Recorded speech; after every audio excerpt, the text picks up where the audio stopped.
तो आप अपना बिजनेस शुरू करना चाहते हैं। बढ़िया, लेकिन सबसे पहला सवाल जो दिमाग में आता है वो है पैसा कहाँ से आएगा। बिजनेस लोन, हाँ, एक बहुत जरूरी कदम है, लेकिन इसे पाना अक्सर एक पहेली जैसा लगता है। तो आज हम इसी पहेली को सुलझाने वाले हैं और आपके पहले बिजनेस लोन का रास्ता बिल्कुल साफ करने वाले हैं। ये आंकड़ा शायद आपको चौंका दे, लेकिन ये सच है। सरकार की जो लोन स्कीम्स हैं उनके बारे में लगभग हर कोई जानता है, लेकिन उनमें से 90% लोगों को लोन मिल ही नहीं पाता। तो इसका मतलब क्या हुआ? प्रॉब्लम योजनाओं की कमी नहीं है, प्रॉब्लम है तैयारी और सही जानकारी की कमी। लोग अक्सर बैंक मैनेजर के पास जाते ही या तो घबरा जाते हैं या फिर उनके पास सही कागजात ही नहीं होते। तो आज हम इसी गैप को भरने वाले हैं। तो चलिए शुरू करते हैं। लोन पाने की तरफ पहला और सबसे जरूरी फैसला है अपने बिजनेस के लिए सही सरकारी योजना चुनना। भारत में उद्यमियों के लिए मोटे तौर पर दो रास्ते हैं, एक है नाबार्ड और दूसरा है एमएसएमई। इसको ना बिल्कुल सीधे सीधे समझते हैं। अगर आपका काम खेती, डेयरी या किसी भी तरह के गांव देहात के उद्योग से जुड़ा है तो आपके लिए नाबार्ड है। और अगर आप कोई मशीन लगाना चाहते हैं, कोई दुकान खोलनी है या कोई सर्विस सेंटर शुरू करना है तो आपका रास्ता एमएसएमई की योजनाओं से होकर जाएगा। देखिए, दोनों के बीच का फर्क बिल्कुल साफ है। नाबार्ड का पूरा फोकस खेती और ग्रामीण उद्योगों पर है, जैसे डेयरी फार्म खोलना, बकरी पालन करना या फिर कोल्ड स्टोरेज बनाना। वहीं एमएसएमई मैन्युफैक्चरिंग और सर्विस सेक्टर के लिए है, जैसे कि मशीनरी खरीदना या कोई दुकान शुरू करना। आपके बिजनेस के लिए सही रास्ता चुनना बहुत जरूरी है, क्योंकि दोनों के नियम और जरूरतें एकदम अलग हैं। चलिए अब इसे एक असली कहानी से समझते हैं। एक उद्यमी ने डेयरी फार्म खोलने के लिए नाबार्ड से लोन मांगा और उन्हें लोन मिल भी गया। तो सवाल ये है कि उन्होंने ऐसा क्या किया है जो बाकी 90% लोग नहीं कर पाते। आइए जानते हैं। तो उनकी कामयाबी का राज था एक जबरदस्त प्रोजेक्ट रिपोर्ट। उन्होंने सिर्फ ये नहीं बताया कि वो क्या करना चाहते हैं, बल्कि ये भी साबित किया कि ये चलेगा क्यों। उन्होंने अपने इलाके में ऑर्गेनिक दूध की बढ़ती हुई डिमांड का पूरा एनालिसिस किया और सबसे जरूरी बात, उन्होंने अपने DSCR मतलब debt service coverage ratio projection में दिखाया कि सारे खर्चे निकालने के बाद भी उनके पास बैंक की EMI चुकाने के लिए 1.5 गुना ज्यादा पैसा बचेगा। अब आते हैं उस चीज पर जो लोन प्रोसेस में सबसे ज्यादा जरूरी है, प्रोजेक्ट रिपोर्ट। ये सिर्फ एक कागज का टुकड़ा नहीं है, ये आपके बिजनेस का भविष्य है जिसे आप बैंक को दिखाने जा रहे हैं। एक बात गांठ बांध लीजिए, बैंक मैनेजर आपके चेहरे को देखकर नहीं, बल्कि आपके प्रोजेक्ट रिपोर्ट को देखकर लोन देता है। ये आपके बिजनेस की जन्म कुंडली जैसी है, जो ये बताती है कि आपका बिजनेस आगे जाकर कितना सफल होने वाला है। तो एक जबरदस्त प्रोजेक्ट रिपोर्ट में ये 5 चीजें तो होनी ही चाहिए। पहली, एग्जीक्यूटिव समरी, जो मैनेजर को बस 30 सेकंड में आपके बिजनेस का आइडिया दे दे।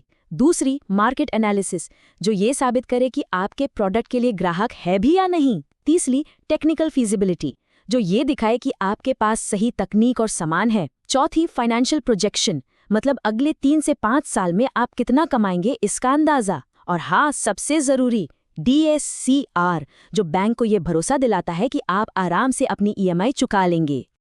यहाँ एक छोटी सी प्रो टिप है। अगर आप एक बड़ी रकम का लोन ले रहे हैं तो किसी लोकल चार्टर्ड अकाउंटेंट से CMA डेटा रिपोर्ट जरूर बनवाइए। छोटे लोन के लिए आप सरकार के उद्यमी पोर्टल की मदद भी ले सकते हैं, लेकिन एक प्रोफेशनल रिपोर्ट की बात ही कुछ और होती है। आपकी बेहतरीन प्रोजेक्ट रिपोर्ट तैयार है, लेकिन कागजी कार्रवाई तो सिर्फ आधी लड़ाई है। असली इम्तिहान तो तब होता है जब आप बैंक मैनेजर के सामने बैठते हैं। ये वो पल है जहां आपका आत्मविश्वास और बात करने का तरीका आपकी तैयारी जितना ही जरूरी है। जो सबसे बड़ी गलती लोग करते हैं ना, वो है गिड़गिड़ाना। सर बस लोन दिला दीजिए। ये लाइन आपके आत्मविश्वास की कमी को साफ साफ दिखाती है। आप कोई भीख नहीं मांग रहे हैं। इसकी जगह आपको क्या कहना है? आपको कहना है, सर मेरा ये बिजनेस मॉडल है और इससे इतना रेवेन्यू आएगा। ये जो आत्मविश्वास से भरा डेटा पर आधारित बयान है ना, ये पूरी बातचीत का रुख ही बदल देता है। आप कोई एहसान नहीं मांग रहे, आप एक बिजनेस प्रपोजल दे रहे हैं। मैनेजर आपसे ये सवाल जरूर पूछेगा, आप अपना कितना पैसा लगा रहे हैं? इसे कहते हैं स्किन इन द गेम। हमेशा 10 से 25% तक मार्जिन मनी खुद लगाने के लिए तैयार रहिए। सोचिए, अगर आप खुद अपने बिजनेस पर दाव नहीं लगा सकते तो बैंक क्यों लगाएगा? मैनेजर आपको चैलेंज भी कर सकता है, जैसे बाजार में तो पहले से ही बहुत कंपटीशन है, आपका जवाब तैयार होना चाहिए।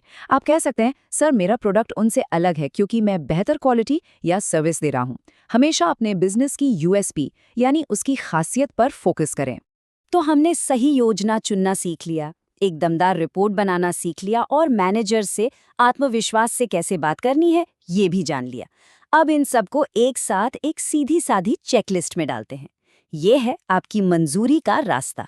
प्रोसेस बहुत ही सिंपल है। स्टेप 1, उद्यम रजिस्ट्रेशन करवाएं जो मुफ्त है और ऑनलाइन हो जाता है। स्टेप 2, एक मजबूत प्रोजेक्ट रिपोर्ट बनाएं। स्टेप 3, अपने लोकल बैंक मैनेजर से मिलें। जहां आपका पुराना खाता हो तो क्या ही कहने, और अगर किसी वजह से बैंक मना करता है तो निराश होने की जरूरत नहीं है। स्टेप 4 है प्रधानमंत्री रोजगार सृजन कार्यक्रम यानी PMEGP के पोर्टल पर ऑनलाइन अप्लाई करना। इस पोर्टल की खासियत ये है कि बैंक को आपके आवेदन पर जवाब देना ही पड़ता है। तो चले फटाफट एक बार फिर से देख लेते हैं कि आपके हाथ में कौन कौन से कागजात तैयार होने चाहिए। आपकी चेकलिस्ट में सबसे ऊपर उद्यम रजिस्ट्रेशन, फिर आती है आपकी प्रोजेक्ट रिपोर्ट, आपकी बिजनेस का ब्लूप्रिंट। अगर आप बड़ा लोन ले रहे हैं तो CA से बनवाया हुआ CMA डेटा बहुत जरूरी है। और हाँ, अपने KYC डॉक्यूमेंट्स और अपने हिस्से की मार्जिन मनी का प्रूफ भी तैयार रखें। तो सबसे ज़रूरी बात यह है कि हमें लोन के बारे में अपनी सोच बदलनी होगी। ये कोई गिफ्ट या कोई एहसान नहीं है। तो फिर ये है क्या? ये एक औजार है, वो पहला औजार जिसका इस्तेमाल आप अपनी दौलत बनाने के लिए करेंगे। सही तैयारी और आत्मविश्वास के साथ आप भी ये लोन पा सकते हैं और अपने सपनों का बिजनेस खड़ा कर सकते हैं।